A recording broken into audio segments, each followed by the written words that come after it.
Ooh, what's up, everybody, and welcome to the Stand Up Guys podcast, episode 115. I'm your host, the incomparable Zach Jones, and I'm joined, as always, by my brother from the same mother, Lester Jones.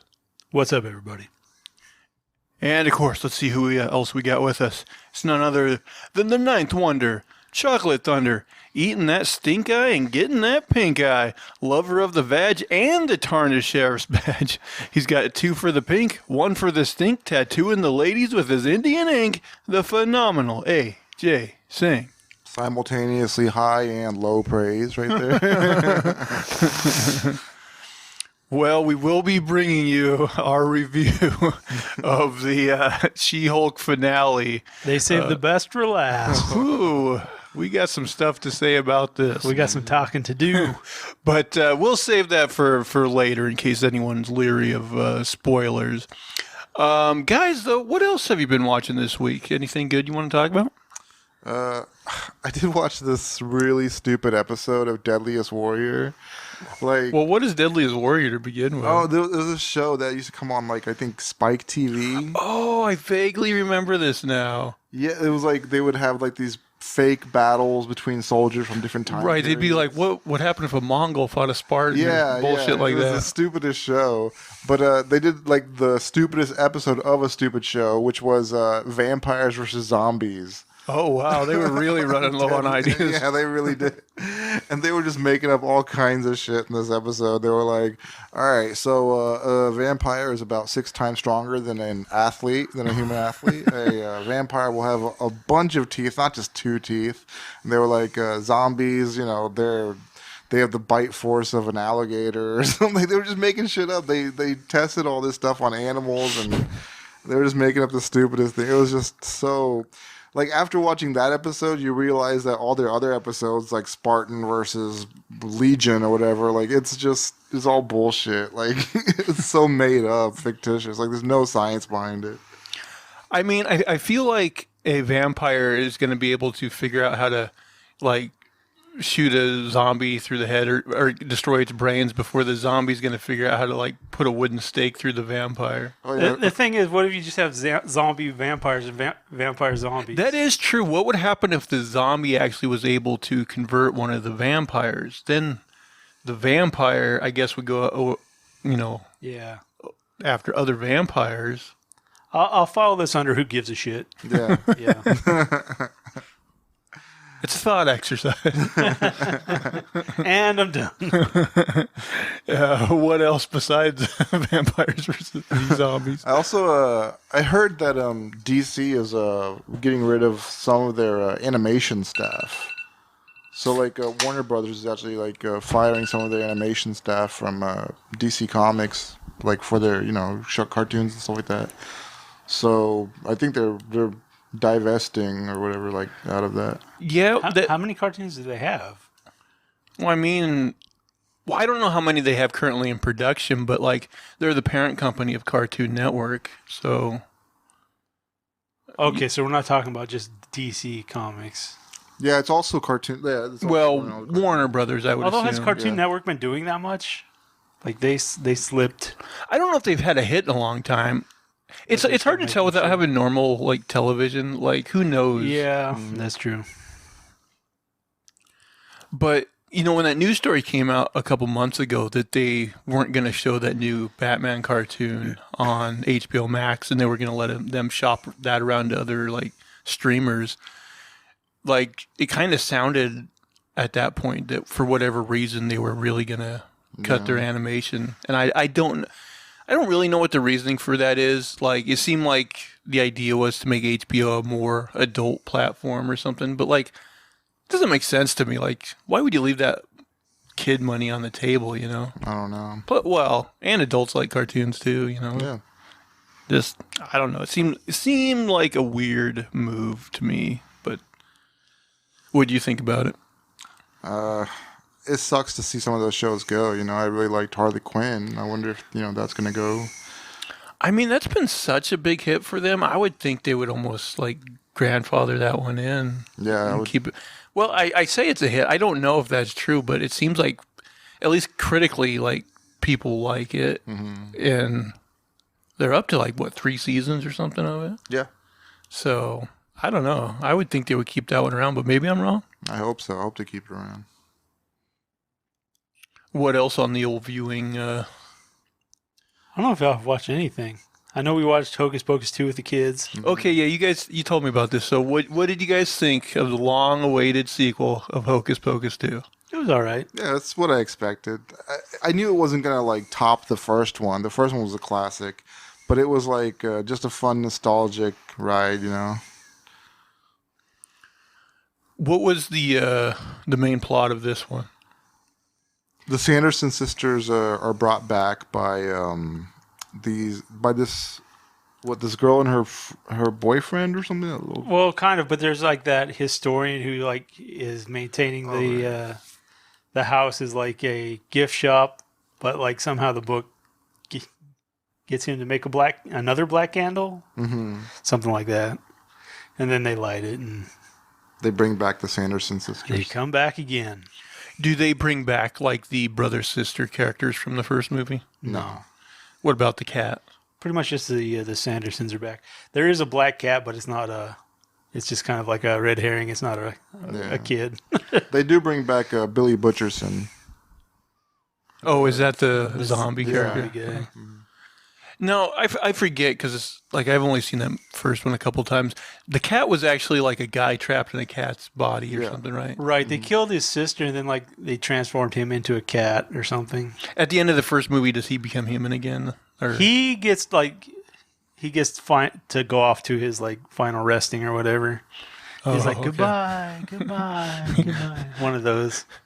He's the cat that gets to go upstate to a farm upstate.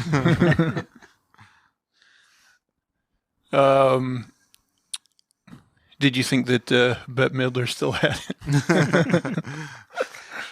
I don't know if she looked terribly different from the first one.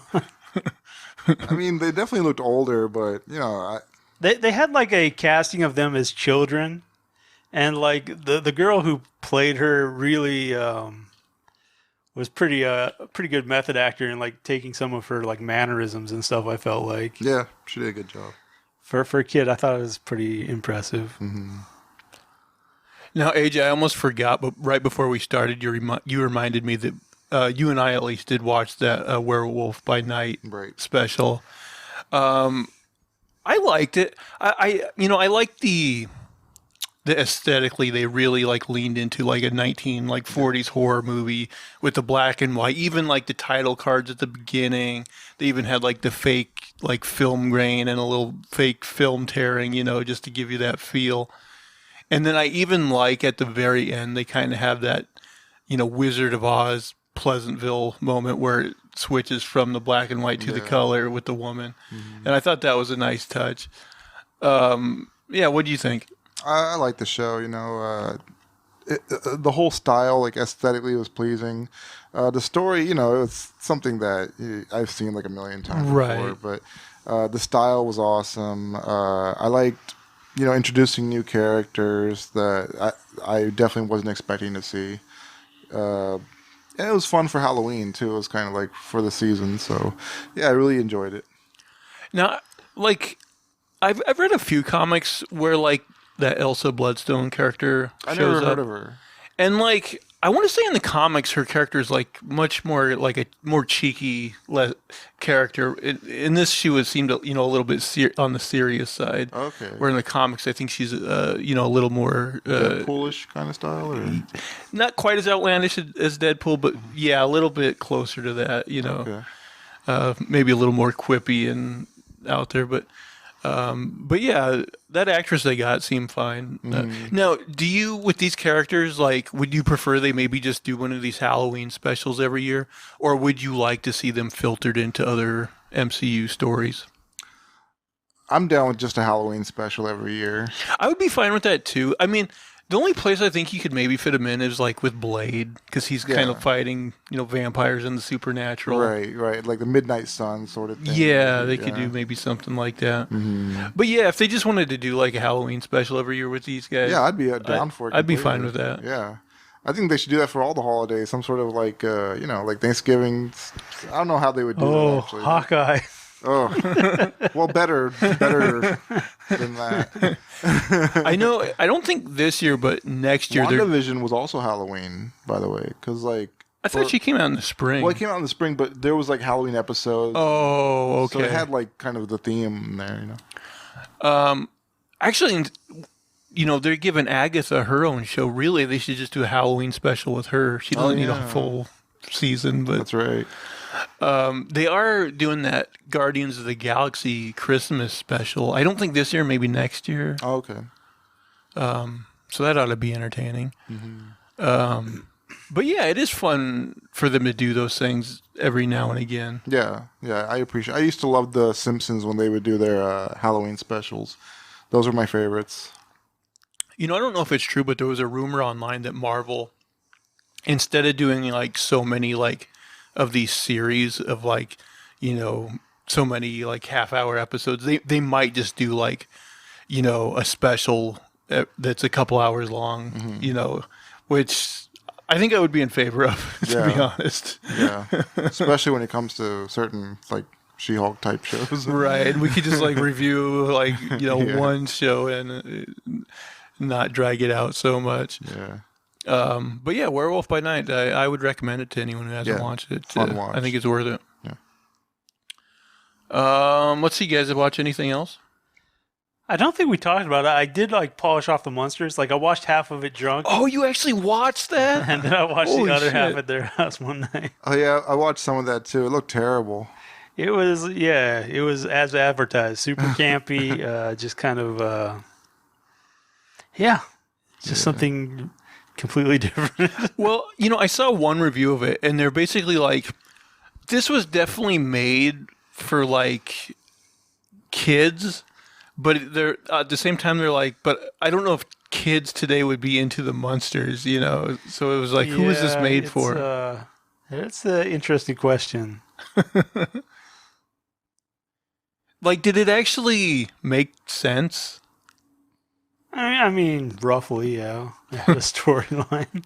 Visually, was it shitty? I mean, it was like the advertisement. It was super campy. It was choppy. It had like a lot of the, basically cutaways and themes that you'd see in the old show. Did it have any like legit laughs in it?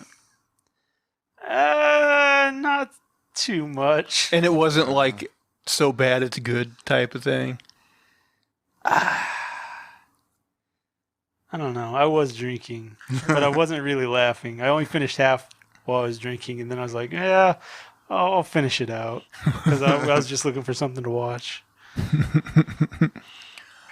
Oh, I did want to say R.I.P. to Angela Lansbury. I wanted to talk about this because, like, many times I'd heard you, like, opine that, like, if you were 50 years older, like, you would have been hitting that or, like, pretty good. They've been passing her pictures around, like, now that she's dead, like, of her young. She was a stone cold fox when she was young. Yeah, no, he was, like, you know, she'd be writing, like, my murdered vagina, she wrote.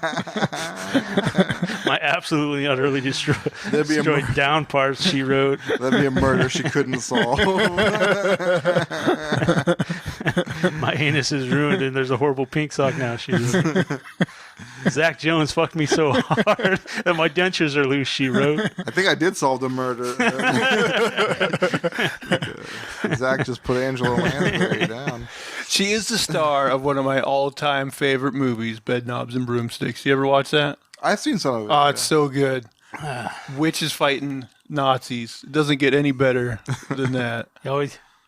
Anything with Nazis takes it up a notch. Oh, there's a quote we can pull out. I finished that sniper game again. Sniper Elite 4. Sniper Elite. Is it 4 or 5? Yeah, one of those. Did you like it? I love shooting Nazis. You gonna pay that extra money for the Hitler expansion? It's my favorite genre. Just capping Nazis. And sniping. I like sniping games. it's so black and white. Like we can all just agree Nazis are the bad guys, but like, yeah, there's no gray line with Nazis. Yeah. It's like they're Nazis. yeah. But I'm sure there's somebody out there who's like, my uncle. I don't want to play a game where there's like a gray line. You know? Yeah, right. It's like, hey, America's going to Iraq to kill people for oil. Right. Like, yeah, hey, there's a kid. Yeah, that one feels a little more. Shoot him using your drone. 10,000 points. It's like a realistic, like Vietnam simulator. Like, I just killed this whole family in village, burnt it down. That'd be an awful mission. Go burn this village. Yeah. People running away, napalm. Just awful shit. The only other thing I watched is last night I watched the most recent episode of Andor, which was the heist episode. You know, they've been building up to the heist. Man, you got to get on board with this show. It's really good. I mean, I probably will watch it at some point. It's definitely got like I was saying, like a very different tone than all the other Star Wars shows. It's much more serious, much more grim, but it's very good. Man, heist. There's always got to be something that goes wrong in a heist, doesn't it? Everything. Well, the more that goes wrong, the better. That's the theory behind a heist film. If it just worked, then you'd be like, oh, that was a bullshit heist. No fucking problems. They do all this planning, and then it's just like, yeah, worked perfectly. It's like Groundhog's Day where he just walks up and walks away with the money. That was a lot easier than I would have thought. But yeah, Andor continues to impress. I like it. Oh, man. You guys got any other small talk stories before we get into stories? I got nothing. I had nothing crazy this week. I just been working. Yeah, pretty much the same. Yeah, it's been pretty quiet. Didn't have time to watch too much new stuff. I did see a guy fall off his skateboard today. Oh, okay. That always lifts the mood. Yeah, there was like a busy street, and I was like, that's pretty dangerous for him to be riding a skateboard here. Then he fell, and I was like, okay. I was like, man, this guy's going to get hit. Gee. Thanks, guy. I had to pass him up, and I was like a lane over. I was like, I'm not going to go near this guy. Yeah, I'd stop and help, but nah. Man, like a couple years ago, it was when I was still working for H&R Block, and like sometimes I would have to walk to that one where I basically had to walk, from here past the movie theater. And you know how when you go into the movie theater, there's like that hill there. So I'm walking down that hill one day, and I get right to the bottom, and like I can hear this guy, he's skateboarding down. And when he gets almost like right beside me, like right at the bottom there, like he hits a little bit of like uneven pavement or something, and he does like a full flip. And I think he would have been seriously hurt, except he was wearing a backpack, so he landed on the backpack rather than just like straight up his back. And like a part of me was like, well, I should go over and like see if he's okay and offer to like help him up. But at the same time, he was carrying this like really large teddy bear, and I was like, God, I don't want to risk this. I was like, this is too weird. You just go steal his backpack. The teddy bear killer.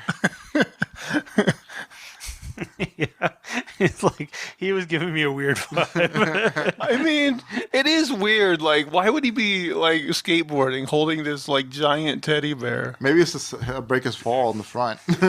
I mean, he might have been better off if he fell from like on the front on the bear. But yeah, he did like this whole flip and like landed on his back. He wasn't like laying there bleeding out, and you're like, "Oh man, that sucks." No, that's a bad one. No, he got back up and he's like, "Sorry, I have this pathological thing where I can't be late for work."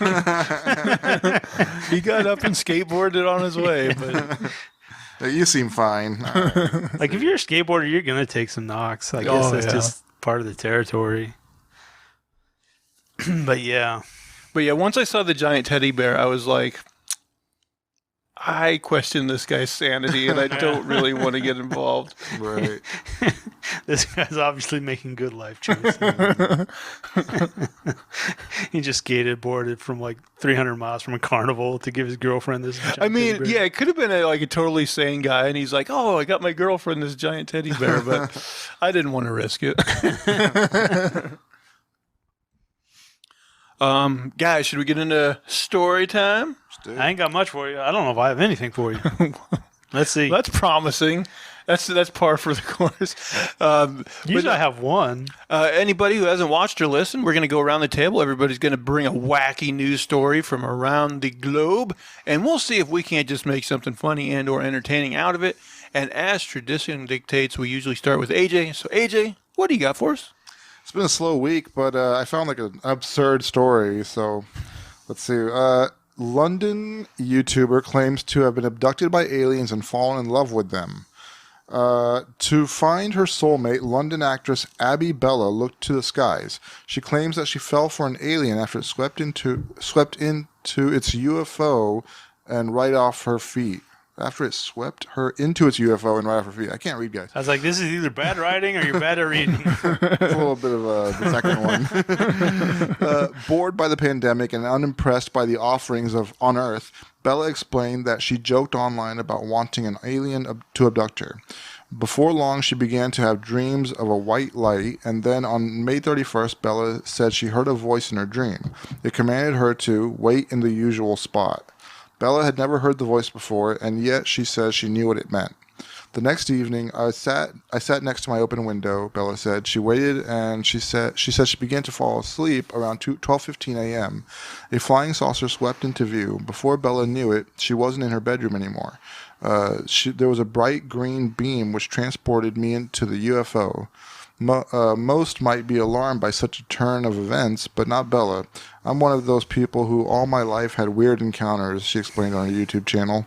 Nevertheless, Bella soon found herself where very few humans claim to have ever gone, in the belly of a flying saucer. In Bella's telling, she encountered 5 aliens in the UFO. They were tall and slender, but Bella couldn't make out their true forms. I couldn't see them clearly, and they telepathically said I'm not ready to see them in their true form. Although they had huge dongs. That's what it sounds like. But from what I could see, they had a slight green hue and big black eyes with human features such as eyebrows. In a sketch Bella drew for Cater's News, the aliens have round faces and a snail-like gaze. Bella describes them as having big eyes with irises. But Bella wasn't frightened. On the contrary, she was love-struck.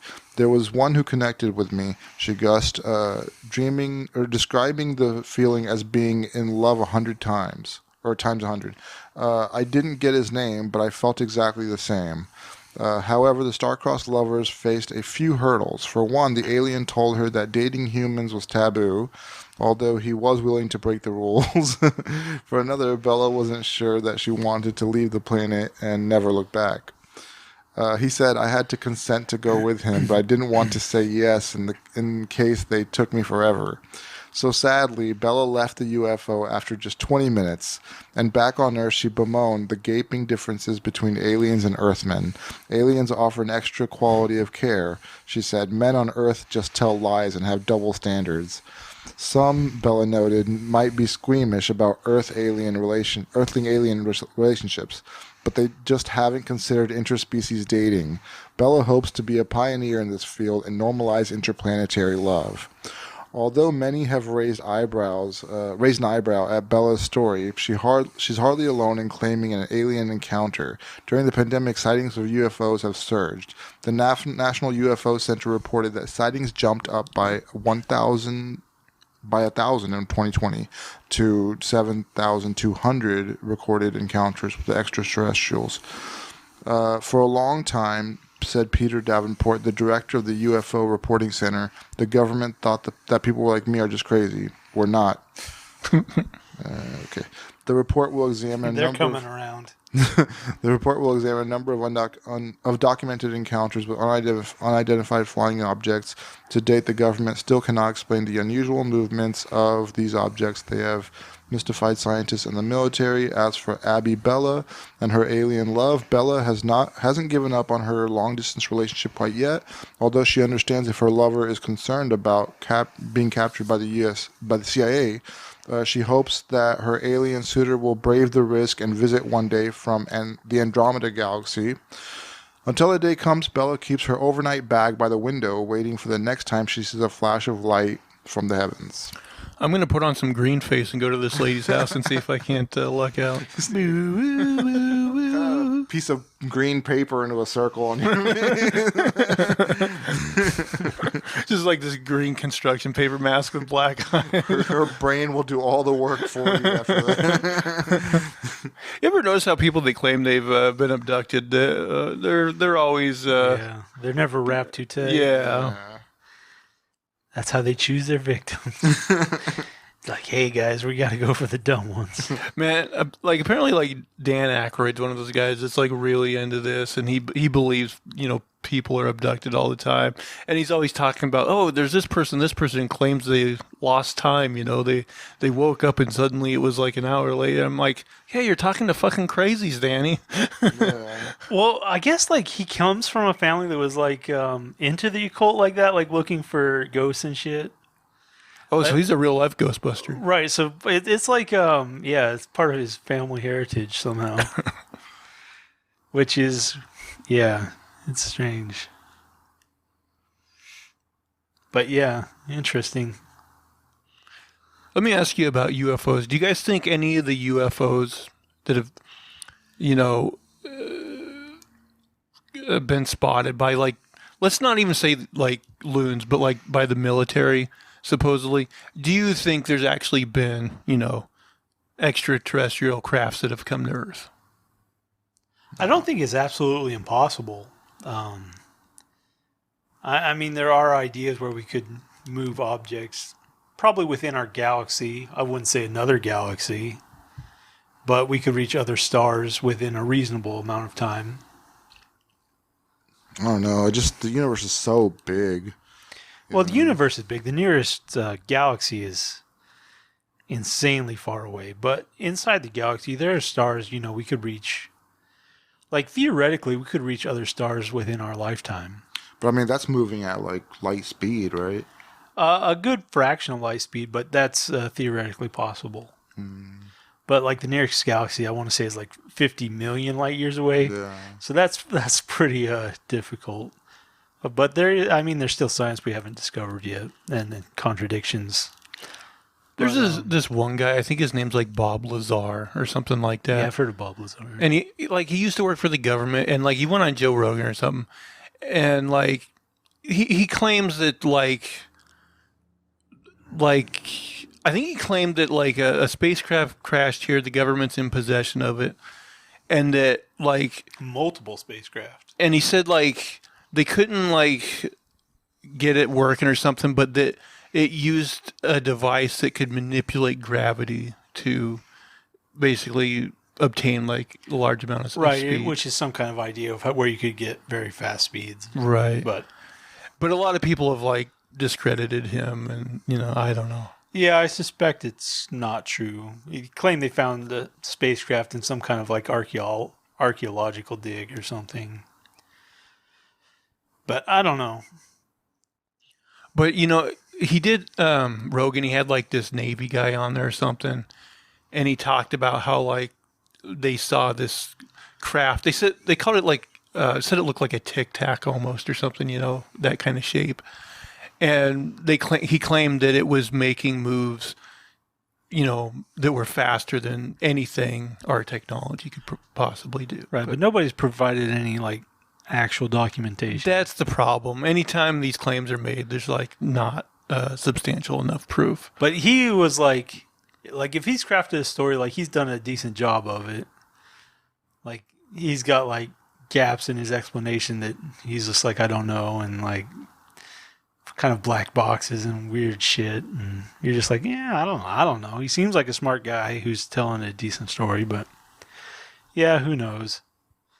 But yeah, I mean, I have read papers where they thought they could send something maybe like the size of an iPhone to the nearest star, and like if they put everything in place, they could maybe get something there within a span of like 20 years. Which, I mean, that's a pretty short amount of time. My only thing is like if alien crafts are here and they're like observing us, I'm like, it pisses me off because I'm just like, okay, like reveal yourself already. We definitely need the help. I mean, if aliens were real, I think they would murder us. Like I think if you're an alien species and you see one of these very rare planets that have life, I think I would just observe it. I'd be like, there's like a billion other stars and planets. Like, I don't really need to fuck with this one. See, I don't think a alien race would murder us because, like, if they have the technology to reach us, that means their civilization has been around like a lot longer than ours. And like, what would they murder us for? Like, they don't need resources. They would have a whole galaxy full of resources, anything they wanted. And it's like, also, like, if they've been around longer than us, most likely they're more civilized. I don't know. I'm sure they'll figure out something that we could be useful for them.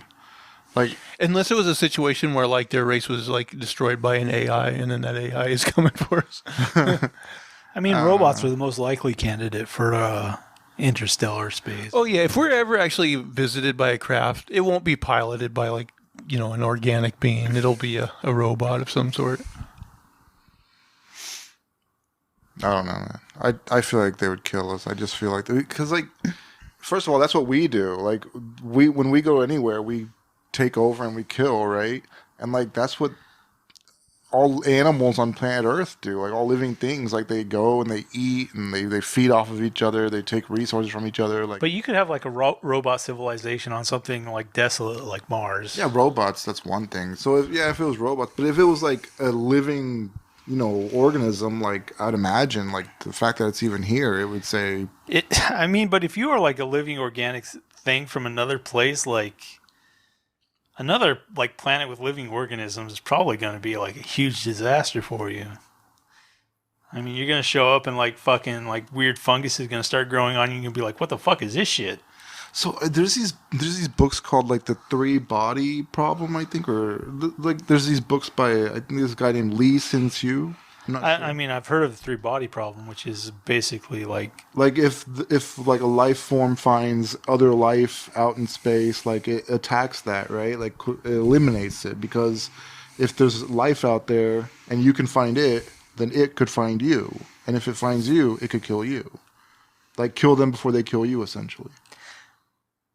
I mean, that's not the 3-body problem I know, but it could be co-opted into like a sci-fi story. I mean, it depends. I've heard others where, like, you know, if you encounter like a species or a group where they have some kind of like violent tendency where you think they're going to be, you know, problematic, basically you just isolate them. And I don't know. That book or whatever, that sci-fi series, The 3-Body Problem, I want to say that's in development as a TV show for Netflix by like those guys that developed the original Game of Thrones TV show. Interesting. I'm not I sure. haven't heard of it. You don't know the author? No, I'm not even sure what it's about, but it's apparently like a popular sci-fi book. Okay. Should we check out the manifesto, round 1? This is actually a story from last week, and so I don't have all the details. I've heard this a couple different ways. I've heard it happened in Afghanistan. I've heard it happened in Pakistan. I don't know if it's false news, fake news, true news, but the story is there's a guy and his donkey gets loose and it goes into a mosque, and there's basically one or two religious leaders, and they kill the donkey, and the farmer gets, you know, he's irate, and so he goes into this mosque and he kills like 13 people or something. Damn. And so like he does this and he leaves. He's definitely like the John Wick with a donkey instead of a puppy. John Wick's donkey. And yeah, so the people in the mosque, they're irate, and they band together, and they go to this guy's village, and they kill like 35 people, and like it was like 30 women and like a few other people. Jeez. So yeah, like 40, 50 people died over this donkey. Jeez, where was this at? I've heard it was Afghanistan. I've heard it's Pakistan. So God there's damn. a couple different sources. But the Middle East, anyway. Yeah. Man, yeah, that's fucked up. The man loves his donkey. Like, first of all, like, it's fucked up that they would have killed the donkey instead of just, like, getting it out of their church or Right. whatever. It's fucked up that, like, he would be, like, saddened enough or angry enough over it that he would kill 13 people. And then, like, for them to, in kind, like, then, like, murder a whole village or whatever. Yeah, they killed a village. Like, are they even related to that guy? Like, do they just go to where he lives and, like, his neighborhood and be like, let's just kill random people here I now? guess it's like you got to get your retribution. And what? This definitely wasn't a turn the other cheek religion. Yeah. They killed a bunch of women. The easiest people to kill. They're just trying to get the numbers up. Yeah. Man. Kill the women and children first. Although I didn't hear about any children. Just That is a really... First of all, okay. That is a bad look for a mosque. To kill the donkey in the first place. yeah. And then, okay, yeah, this guy definitely went John Wick and killed a bunch of people in that mosque, which is nuts. But then the mosque killed 40 people in the village. Right. By the way, did they kill him? It didn't say that they actually got the guy. That's what it sounds like. They didn't get him. They just went to the village and killed him. So now he's going to kill the whole church. He's going to come back even Now that angry. that village has to band together. They're going to make a movie out of this one day. Yeah. It goes and kills everybody in their county. That county bands together and goes and kills everybody in their state. The whole country gets killed off over this donkey. This guy starts World War III. Donkey wars. The ass herd round the world. Putin's just sitting there on his button. After that, like, after World War III, people will be like, so sacred are donkeys. Nobody shall ever touch one again. All right. I heard that like donkeys are still popular with like herders and stuff because like they have this weird instinct where they don't like anything like dog related, so they'll kill coyotes and wolves, and they will hunt them down and kill them. Donkeys? Donkeys, like they do not like them. Like instinctively, just anything dog related, they're not having it. Well, guys, speaking of ass, should we get into our She-Hulk review? I thought you were going to do get it. into Angela Lansbury. No, we already talked about that. We can talk a little bit more. I've been watching this YouTube channel where this girl, a lot of her content is reviews of Murder, She Wrote. And oh my god. That's a lot of content. There's so much murder in Murder, She Wrote. Like, everybody she knows is getting either accused of murder or there's some sort of... Like, how? She lives in the middle of She's like nowhere. a straight up Forrest Gump of murder. Yeah. Well, that's like one of the jokes out there is like, is she murdering all these people? Like, she's the one common denominator in all these stories. she's just framing everybody. I mean, like, she's like, it was him with the pillows. We should make another show that's basically like how she framed every person.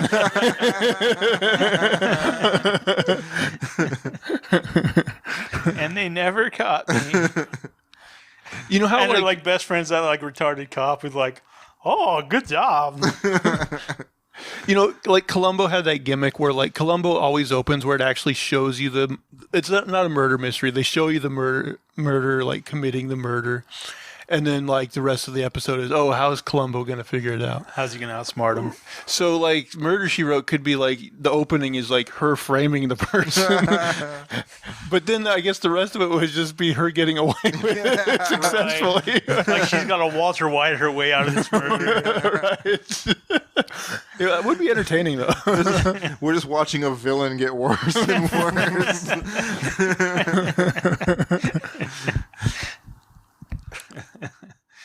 I'd watch. I'd give it a chance.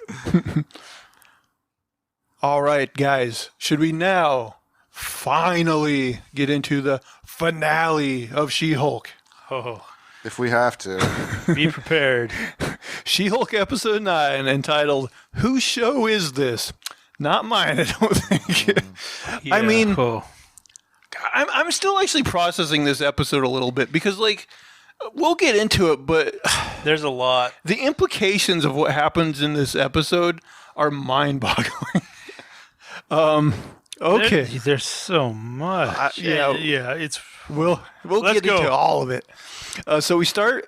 Jen has a dream that's basically an ode to the 1970s Hulk show, which I kind of like that. part of me was like, the entire show should have been this. It might have been better. It probably would have been better. She after that dream, she awakens in prison because they had to reuse that set that Emil was in prison. Right? And she's greeted by her friends, her lawyer friends. Jen, she wants to go after the bad guys, but Miss Book tells her to take a plea deal, which involves her putting on the inhibitor bracelet. So it's on the news that she can't be Hulk anymore, She-Hulk anymore. And I guess she's cleaning out her office, so I guess it got her fired from her job too. Yeah. Fired. They don't actually show her boss firing her, but she's cleaning out her office and everything. Jen is hounded by the media, and so that causes her to move in with her parents. But does that even do her any good? Because in the news, it shows the news is camped out at her parents' house because her dad, Perfect Stranger's dad, is running them off with his hose or whatever. Well, part of me is like, okay, you can't afford rent anymore, so I think you can save some money on rent. And just, is that what the implication was? I don't know. She didn't have money anymore. Yeah, that was my write-off. her dad says if you can't find a job, you can always stay with us. Oh, okay. I never know what the time frames on this show is like, because it's not like she would have ran out of money immediately, Right. But Or your lease. So Jen and Nikki have a traditional conspiracy board with the tacks and the strings and all these pictures of intelligentsia. So they're trying to figure out who's behind it all. So at this point, the entire season, I've been like, who's going to be the bad guy? And it's like, okay, we're going to have to all these plot problems where we it's not building up to anything. It's like, who's going to be the bad guy? And so finally, it's intelligentsia. And we're like, okay, we thought that was a possibility. It's intelligentsia, I guess. And let's see how it plays out. Go ahead. Oh, yeah. Let's see how it plays out. Not well. Jen says that basically there's a bunch of intelligentsia is kind of comprised of all these offshore shell companies, making it very difficult to find out who's in charge or whatever. So Nikki kind of suggests that, they need to get these guys with violence or something. And Jen's like, no, I'm going to take them down, but I'm going to do it legally with my lawyer expertise. So that shithead guy, Dennis, from the earlier episode, Dennis. he goes on the news and says that he and Jen used to date and that she was a psycho long before she got the superpowers. Call back to him being just a horrible person, man. There's a scene where Jen's in bed and she's she's kind of lamenting the fact that she's not able to turn into She-Hulk anymore, even though that's what she thought she wanted in the previous episode. Jen texts Bruce, but he's unavailable. So then she texts Emil, but he's also unavailable. So she decides she's just going to drive to Emil's house. Because I guess in that previous episode, he said she could swing by anytime. Whenever, yeah. So at 12 p.m., she's like, oh, it's, or is it a.m. or p.m.? Oh, yeah, I forget. But a.m. would be at 12 dark o'clock, she's like, I'm going to go see Emil because he said anytime. So there's one small scene before where to embarrass Jen, her mom gave Nikki this video of her partying and dancing around in college. The crazy dance video where she slaps her own butt. Yeah. So Nikki decides to upload this video to intelligentsia as bait to attract them. Right. And I put she's instantly, like not even a second goes by, and she's instantly invited to this private intelligentsia meeting. She is a trusted unit of this group now. But intelligentsia sends her message that says bro, so they just assume that she must be a guy. Must be. So she's like, oh, I'm going to get Pug on the case. Oh, yeah. Hey, Pug. I need a favor, even though I'm insulting you all the time. So wait, what's his name? Did his name have Pug was part of his name? His last name was like Puglioso or something. Okay, yeah. So slightly logical, not purely insulting. So she shows up at Emil's house, and she's greeted by Wrecker. And they do kind of do this like red herring thing with him where you're like, is he going to do something? Right. You never trust him because you're like, well, he's part of this shitheel group. And then like, it's always questionable why he was in this group at all. So, yeah.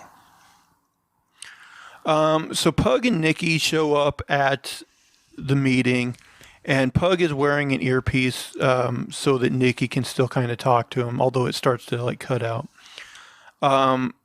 So Todd ends up being at this meeting, and Todd admits to Pug that he is the leader of intelligentsia. Dun, dun, dun. He's the Hulk King. Oh my God. It's all coming together. Which, I mean, AJ, you kind of called it with this guy being a bad guy, but like we thought he was going to be an underling and not like the main dude. Yeah, I didn't see that coming. Yeah. By the way, now that we know like he's the main dude, in that scene, like, you know, was it last episode? The one where him and She-Hulk were at dinner and he was like hitting on her. Do we think he had even more ulterior motives there? Like if she would actually, fucking point? like if she would have actually shown interest in him, like would he have gone for it? Yes, exactly. You think the rejection is a key point in this? You know, and they also made a point of it last episode to show Todd talking to her boss, that Mr. Holloway guy. So I was like, well, are they going to make him a bad guy? But he wasn't even in this episode. Yeah. So weird. There's so much stuff that it's not even close to making sense. So Wrecker gives Jen some tea. And again, I was like, oh, is this tea going to knock her out? You know? Yeah, why would she take drinks from this guy? She has like no like. Well, there was that one therapy session, and they all became friends. Yeah, there's no barrier there. She's just like, yeah, okay, I'll trust you again. So Wrecker tells Jen that Emil's down at the lodge, which of course ends up being the place where this meeting is taking place. So Emil is a guest speaker at the event and arrives as Abomination. Why would he like send her to that? Like, why wouldn't he try to misdirect her? Well, I have another question here. So, like, at this point in the story, we're like, oh, are they going to heel turn Emil? It certainly seems like it. We find out in short order that, no, he's not really a bad guy, but he's like, but then if that's the case, why is he talking to these guys that you would think he knows to be shitheads? Well, this is so monumentally, like, just stupid and ridiculous. So, it involves, like, in this group session, like, the guy comes out as the king, or what was he? Oh, yeah, Todd. The Hulk King. Hulk King. But, like, also, he's like, yeah, Emil put this together. So, it ties in Emil as being, like, a bad guy. And he shows up at the session or whatever. And so... I was very confused about that. It's so stupid because... So, here's the story we're supposed to believe. Emil was in prison for... I don't know how many years, busted out periodically by Wang. But Wong. Wang. Last time it was Wu, this time it was Wang, but it's actually Wong. It's terrible. Poor. This is the most racist I've ever been. But on accident. But okay, so Wang. Or Wong. Is it Wang or Wong? Wong. Rhymes with dong. Wong, dong, Wong. Okay, so Wong has done this multiple times. And it comes out like they build him up to be like an okay guy who's done his time. Like he wants to come out and be a good guy. And then he comes out and he makes his secret society. Like he's a leader in this. And God, well, we have to get more to include how stupid this whole storyline is. But like, yeah, so apparently he's done all of this to come out to be part of a leader of this bad group. God, this is so bad. Well, and I don't know if Todd was Todd. I mean, Todd's the leader of the group, but he made it sound like he was somewhat in line with Emil.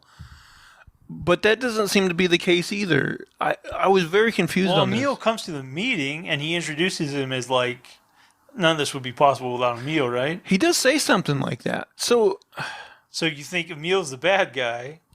But I think Emil was just like motivating them. Like he was like their support system. It seems like he wasn't actually like, we're going to do this to She-Hulk. How could he possibly have this motivation as a character? His whole thing is to help people, and he was just trying to help them. Like It's so ridiculous. I know it's stupid. But doesn't he yell something like at these guys? It's like, don't ask for permission or something like bad. I really don't understand it because I couldn't get my bearings on what they were trying to do with him. Well, we'll keep going because we're going to talk about him some more. Okay. So Jen shows up. An Abomination transforms back into Emil. And that he very quickly like tries to explain to her, oh yeah. She's like, you're turning back into Abomination, and he's like, I swear it's just for like these talks or something. Nikki arrives and tells Jen that Todd is the leader of Intelligentsia. Todd's like, yeah, I got that Josh guy to take your blood, and now I'm going to get powers. And he injects the stolen blood in his arm, and then he turns into a Hulk. At this point, I wasn't sure what was going to happen because in like the very first episode, it was revealed that Bruce and her had like a specific like genetic like anomaly that allowed them to, go through this transformation. Like it was something very specific, and now this guy has just like taken it, and he's like transforming. And part of me is like, maybe he's just gonna like explode. Yeah, they kind of teased that something like that might happen, which would have been more entertaining, to be honest. So okay, yeah. So we're at this point. It's okay. So he's transforming. So now stuff just keeps getting sillier and sillier. Titania Kool-Aid Man's through the wall. And she's going to be a good guy in this transaction. I mean, this whole thing kind of like right here falls apart, right? Which they do on purpose. Yeah. It's kind of like whose line is it anyway? It's all made up and the points don't matter. Todd tries to attack Jen, but Emil, as Abomination again, moves her out of harm's way. So there he's being a good guy. Right. That's another weird part because he moves from one to the other where he's like kind of picks her up and he's almost being protective after being like a key player. It's so weird. Now Bruce shows up, and I guess he thinks the Abomination, assumes the Abomination is like doing bad or something. So he starts fighting the Abomination. So then Jen breaks the fourth wall, and I wrote, Jen tells us that none of these storylines make sense. And now, okay. Yeah, so she breaks the wall, and she's basically like, this doesn't make sense. And now this is where things get off the rails. So I think this is a good place to pause. Okay. So all this is happening. It's going to shit. And like all these good guys start appearing and other characters.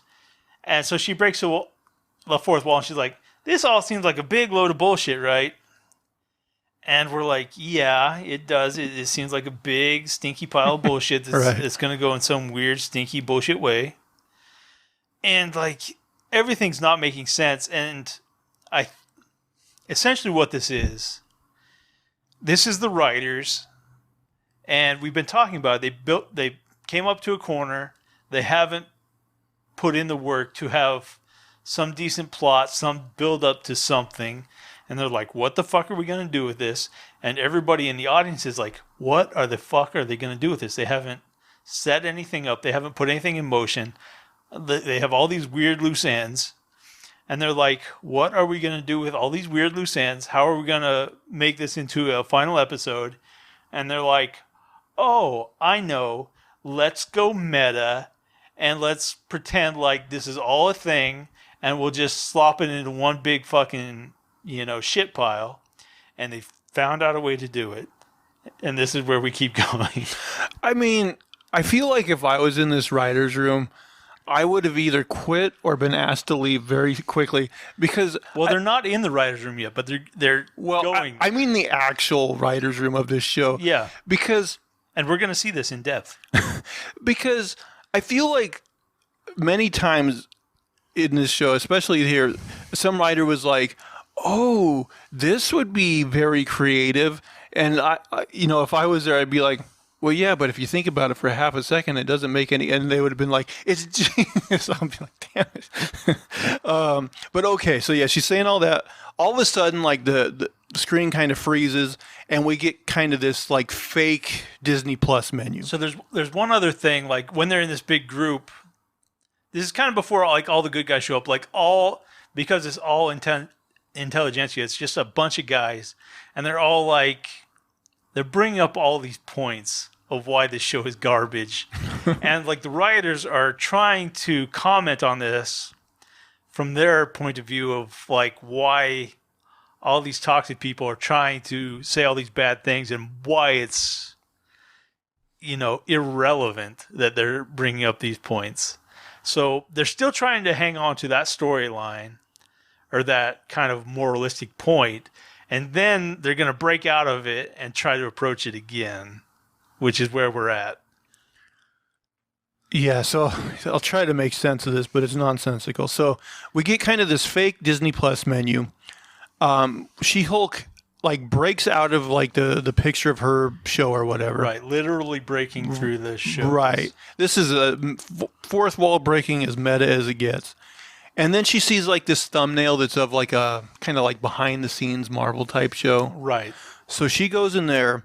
And so now she's basically in our world. She's at the Marvel Studios. And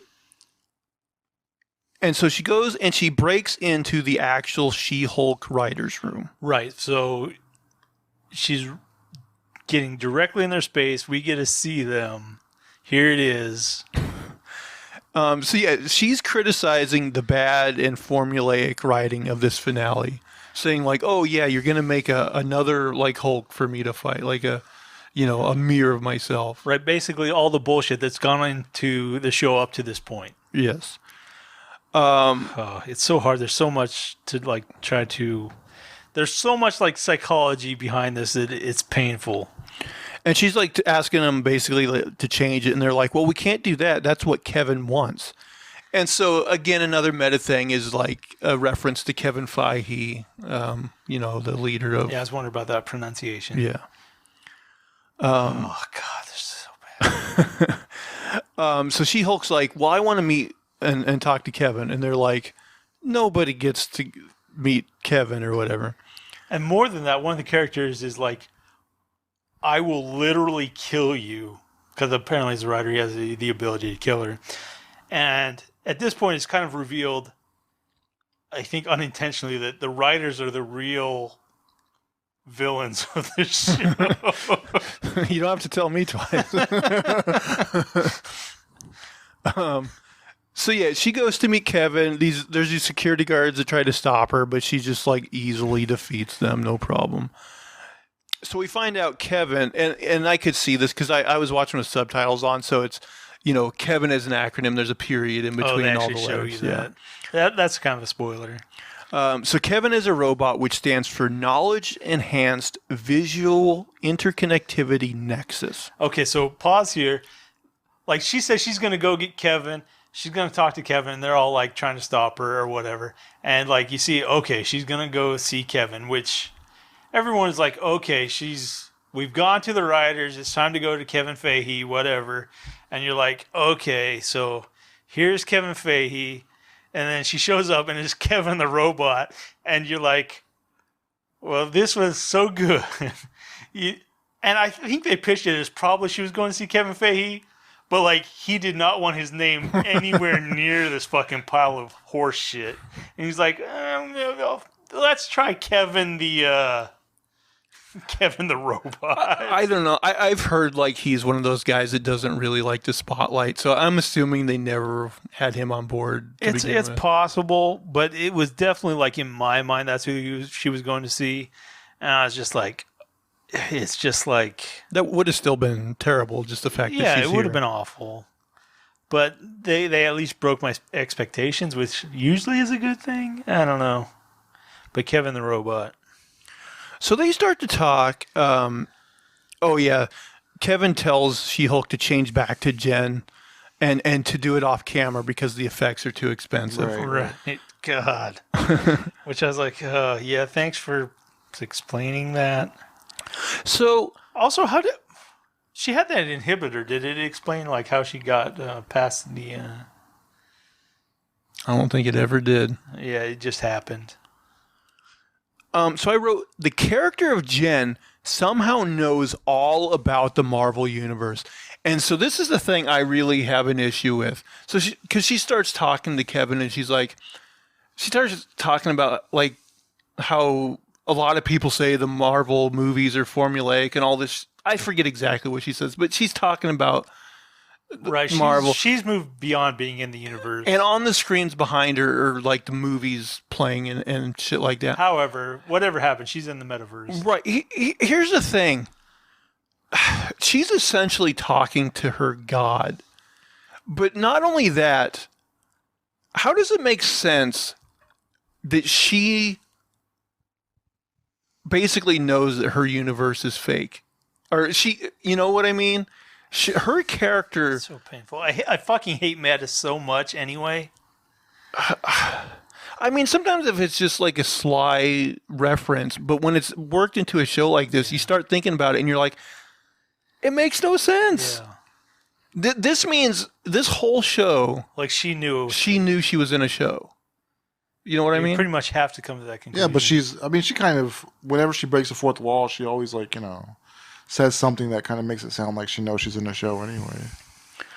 I mean, I'm definitely biased. I hate the fourth wall stuff. I was like, okay, I can deal with it, but the meta stuff, it never fucking works. I always hate it. I mean, just the implications of her knowing this. Like, why is she ever surprised? I mean... Yeah, so now the story is she can write whatever she wants and do whatever she wants. Which there's also a line like where Kevin is like says something about her going to the big screen. She's like, really? And he's like, no. I mean, that line was kind of funny. Well, it was probably the funniest line, but at the same time, you're like, I can see where this is going nowhere. So now let me go through. Oh, go ahead. Yeah. No, go ahead. I want to see. Well, I just was gonna go through this and then we can kind of come back to it. But so she pleads her case to Kevin that the show is very formulaic and doesn't have to end so predictably. She convinces Kevin to take away Todd's powers, so he goes from Hulk back to Todd. Remove Bruce completely; he doesn't need to be there. She says she wants to hold Emil accountable, which will come into play here in a few minutes. And she wants to change from nighttime to daylight, because why can't it take place in the day? She also mentions that oh, I like that Daredevil guy. He's dreamy. Bring him back. So here's where they kind of try to future-proof themselves. Kevin says Jen won't be able to ever access him again. So now She-Hulk returns to the new ending where Todd is being arrested. She transforms into Jen and tells him that she'll see him in court. And then Daredevil shows up like she requested. Emil agrees to go to prison for 10 years for violating his parole. So he's being held accountable. So now Jen has a barbecue with her family and Matt. Bruce shows up with his son Scar, so that's where he went. We had talked about that, so I was actually I was glad we talked about that, and it actually happened. Yeah. I was like, all right, we did. Something actually paid off. Right. So now Jen is allowed to be She-Hulk again, and she goes back to work. And then we get an after-credit scene where basically Wong helps Emil escape from prison and go to that, what is it, Comertage or... Oh, that tournament? Is that what? Well, it's whatever they call that place that Doctor Strange took place, that city they live in or whatever. Yeah, Comertage. Okay, yeah. So this is what bugged me. It's like Emil's character, the motivations, the sequence of actions, none of it makes like a touch of sense to me.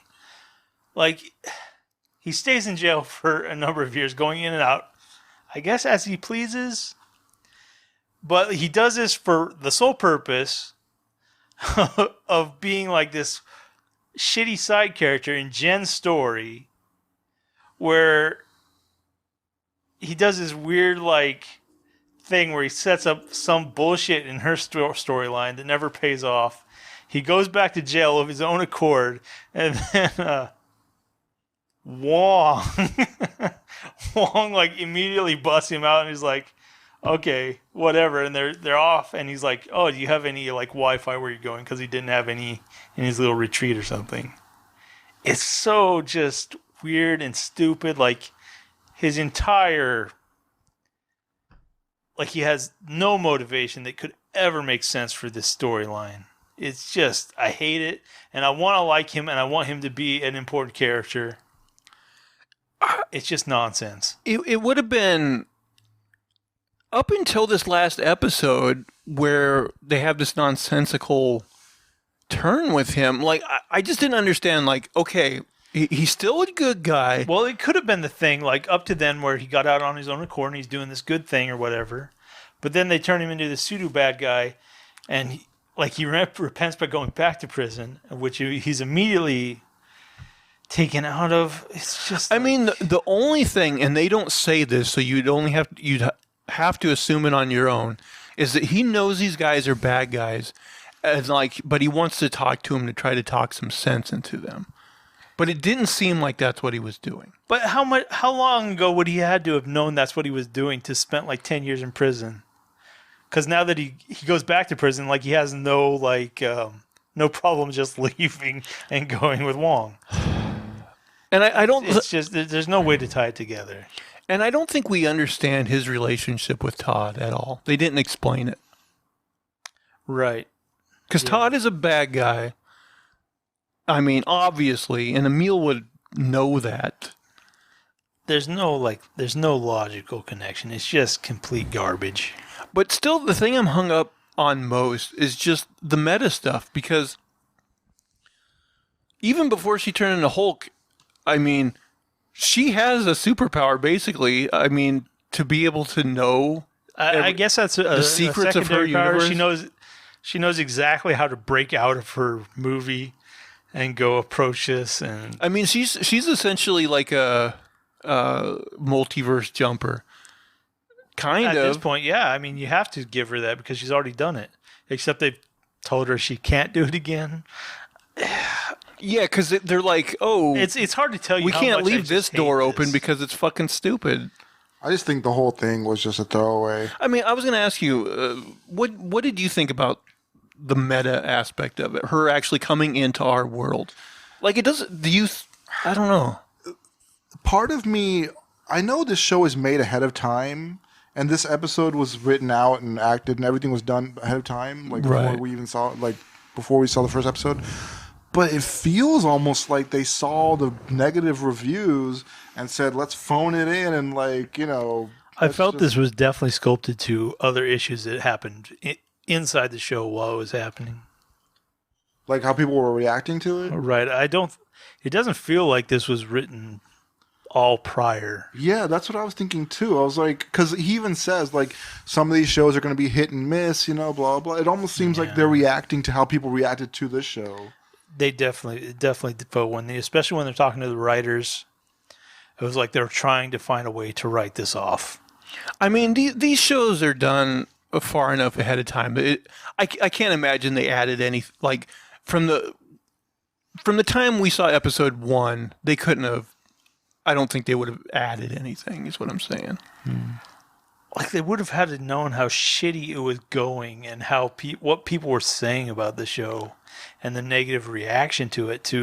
I mean, if you wrote that before, Like, what was you would have to have been like, what was the point? you'd have to have a premonition. Like if that's the case, it would have required like a level of genius that I don't even understand.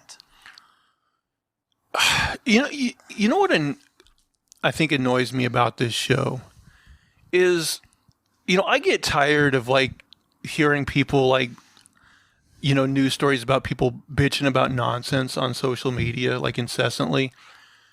And this show, and we've talked about it, harps on taking down basically like toxic males. And don't get me wrong, like those people exist, they're shitty. And I don't mind this show maybe talking about them a little bit, but it's constant. And you feel like you're being lectured to. Like throughout this whole season, it felt like we were being lectured to. Like I can't imagine them writing this final episode without having some kind of input from the other episodes that moved them in a certain direction. I mean, it wasn't all filmed before they released it, right? I would think so. That's the impression. You think it was? Most TV shows are. I mean, the special effects, all the stuff they have to put into it, like... Because I felt like it was self-referential, like... I don't know. It did seem like, that's what I was thinking too. It seemed like it was so reactionary, like... Yeah, it felt like they were reacting, yeah. Which, I mean, if they pre-wrote that... That's some foresight. That is incredible foresight and, like, defensiveness. It's... Yes, the show is very defensive. But, like, the main villain in Intelligentsia, like, they're the embodiment of, like, trolls online. And I'm just like, do we need to keep coming back to this? Well, I mean, at this point in the game, they had to come back to it because they didn't have any other story. Yeah. But the whole meta thing and her coming into our world. I mean, could that be it? The story fell apart in their hands and they're like, we need to write a few more episodes and this is where we're going. And like, they realized that the story had fallen apart and then they're just like, okay, it fell apart. So now what do we do? I mean, the writing is so bad. The meta stuff, her coming to our world, it breaks your brain if you think about it for even a couple seconds. And for them and they knew that, which is why they threw in that line of Kevin being like, oh, you won't be able to access me again. Well, that's the same thing with them coming back to the writer's room, and the writers are like, well, we thought it was good. And then they list out a lot of the problems with it, and you're like, they know they're having story issues, and really bad ones. I mean, I still think the actual writer's room thinks this was fucking genius. And original. Maybe. It was original, I guess, but it's not good because it's illogical. It was just a clusterfuck. Yeah, it was a mess. The only thing I like is that the Hulk's got a son, which we thought he might. Yeah. And I'm interested to see that story. Yeah, I mean, if there's anything that came out of this show, it's that it was a vessel for some plot development for Well, the another Hulk. thing is, I think Wu and... not Wu and Wong. Wong. I keep calling Wu, Wang, Wong, Weehee, Wu. But, yeah, Wong. I'd like to see more of the Wong and the... what's his name? Oh, Emil. Yeah, Emil, yeah. Yeah. I'd like to see more of that, and it seems pretty obvious they are going to do something with that. So, I mean, I wouldn't want to see a whole show of those two. I mean, they might get folded into another show, but I would like to see more of them together.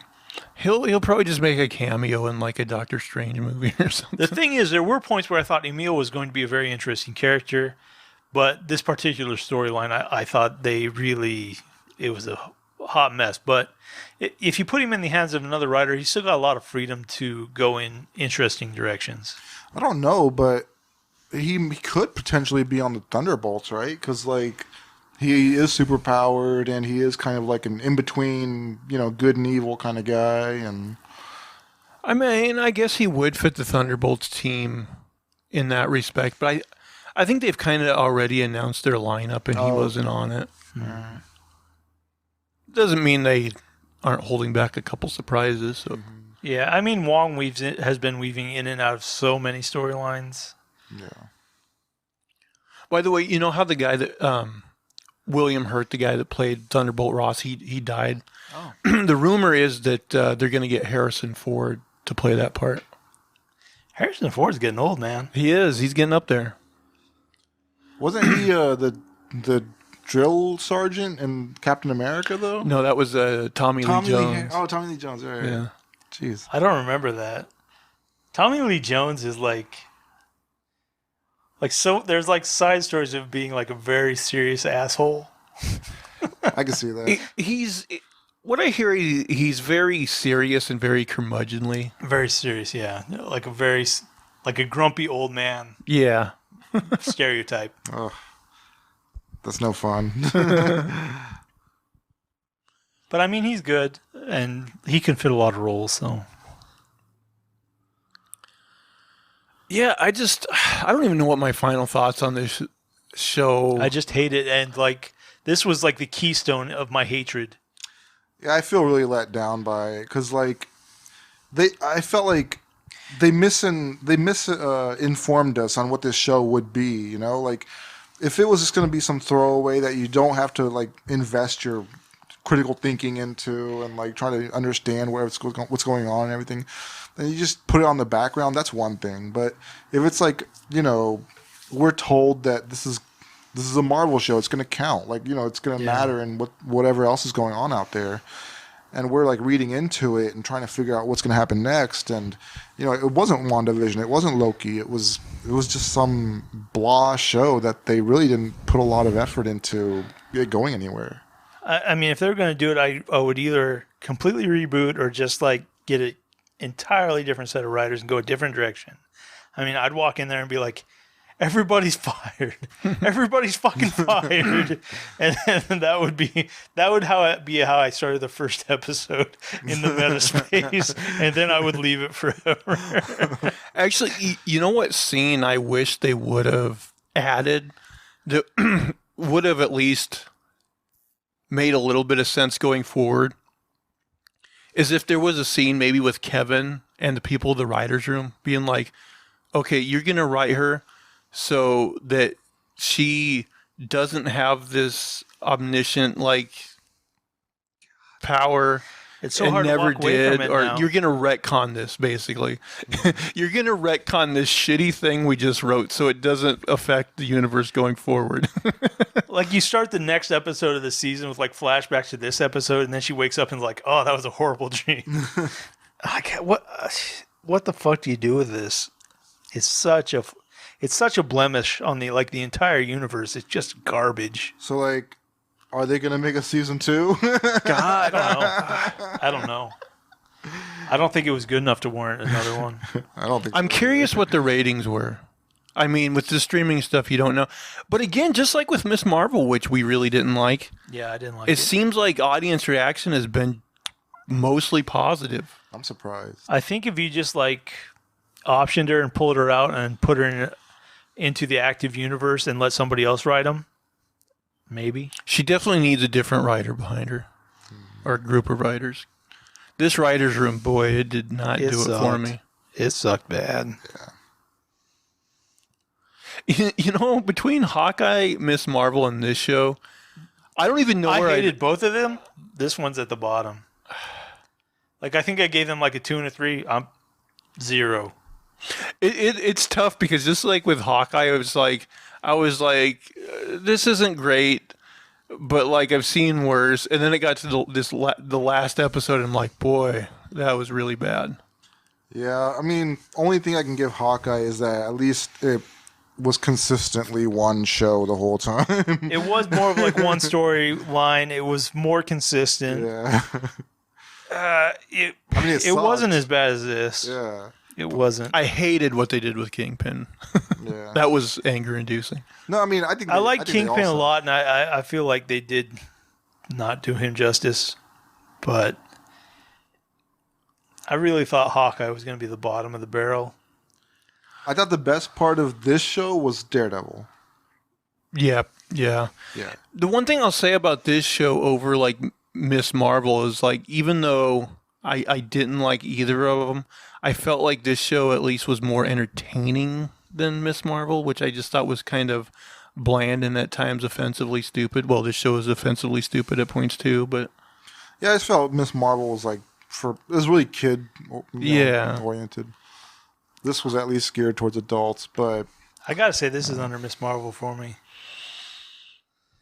This is the bottom of the bucket for me. I hate meta so much, and then it was just so bad altogether. if there's just a meta reference, like sometimes that's fine with me. But like this, this did not work for me. I don't know what you thought. yeah, I mean, I was when I first went into this show, I thought it'd be cool like Deadpool, you know, like sure she breaks the fourth wall, you know, that might be interesting, but the way she does it, it's not fun, it's not clever, it's not, you know, she's not like Deadpool in that sense. So You're right. Every time she fourth walls, it's never funny or anything. yeah. And the other thing with Deadpool is you can almost write off the fourth wall breaking as, oh, he's crazy. Yeah, got he's some talking to himself as much as Yeah. Right. yeah. It's not like it was portrayed in this show, you know. Boy, guys, any final thoughts on She-Hulk? Well, it birthed us Scar, so we're gonna see the Son of Hulk, where that goes. I'm interested in what happens there. I'm interested in that. Hulk has had like so many different turns in his character, probably maybe more than anybody else. The most development for sure. And like, I find that I really like that because like, at first he's like the most flat character, and I really don't like him that much. He's one dimensional. He's angry, you know. He's Hulk smash, and now he's gone through like kind of all these transitions, and now he's got a son. I don't know. I've definitely softened towards the Hulk. Like he was probably like during the Avengers, he was one of my least favorite characters, and now I've really come to enjoy him. Now, are you guys more interested? Would you guys be more interested in a series that explored, you know, those missing years when he was in space and like how did this son come to be and what's that story? Or would you guys rather be like, oh, what's Hulk and son together like? Well, I think they'll have to give us some of that backstory. I don't think I need it all. But yeah, I would see mainly the story with the two together and maybe enough backstory to make it interesting. Yeah, but they would have to explain why Hulk didn't tell Thor anything. You know, like he lived this whole life with all these events and everything. Yeah, that is a question. Like, when exactly did this happen? Because it doesn't seem like it would have happened while he was training with the Grandmaster. Yeah. It would have happened between Age of Ultron, which is where he left, and before Thor Ragnarok. That's a weird space. But that's when it would have had to happen. Yeah. That's when he was in space or whatever. I mean, you also have the question of, like, how did he find out? I don't know. That's what happened in the case. I mean, that's what we assume happened. When the spaceship that's why the spaceship was, I guess, trying to find him. That's why they took him. You know, we assume that happened during you're probably right. this show. So, I don't know. I'm curious to see where that goes. Yeah. Of course, maybe She-Hulk will just find Kevin again and have him make the sun disappear. Like, I have to admit the Scar story, it is a little disappointing that he showed up like that, because like if you see his story, like the actual like breakdown of what happened, how he was born, and you know, it's like this crazy story where Hulk was sent by the Illuminati to Sakaar. He crash landed there and started a whole new life, and you know, he meets this lady, and you know, they have like this revolution on the planet because she's like she's pretty powerful and he's powerful, of course, and he's like this champion fighter, and he frees these people and forces a rebellion and becomes their new leader and everything. And you know, part of the Scar is born from him meeting that lady, but then there's a explosion from the ship that the Illuminati sent Hulk to Sakaar in. And that explosion kills both his wife and supposedly Scar, the son. But Scar survives in like a kind of a crazy, like, it's like there's powers involved, like planetary powers. So that's how he survives, and Hulk doesn't know it, but it turns out he has a son later on. So maybe they'll come back to that, but... Oh, yeah, I would assume, like, it'd be weird if they didn't, like, kind of explain that. There's like, nope, he just has a son now. Yeah, that they would be leaving out a lot. So I assume at some point we'll get a show that kind of explores that or something. Yeah. I'd like to see more She-Hulk, just not in this format. Yeah, I would, if it's good, yeah, I'm down. Yeah, I kind of felt that way about, like, Kamala Khan, Miss Marvel was like, I'm down to see her in other stuff, but I don't need more of this. Right, yeah. So there you have it. We weren't particularly fans of this finale of She-Hulk or the show, really, overall. But if you guys out there liked it, please comment and let us know. Like, tell us what we got right. Tell us what we got wrong. I would be very curious to know how people feel about this. Oh, yeah, we're definitely over time. All right. Well, please, after you leave those comments, go ahead, subscribe if you haven't already to the YouTube channel. You can subscribe in audio form on your podcast service of choice. Leave us thumbs up, positive reviews, all that good stuff. And then why don't you come over and talk to us on Twitter? Guys, where can people find you on Twitter? At a name for this too, and that's number 2. My gaping anus, she wrote. At twitter.com. I'm going to follow. And, of course, you can find me at Zach Jones Live. That's ZachJonesLive. And that is going to do it for all of our shenanigans and poppycock this week. Please, please, please tune in again next week. Bye, guys. Take care. Have a good one.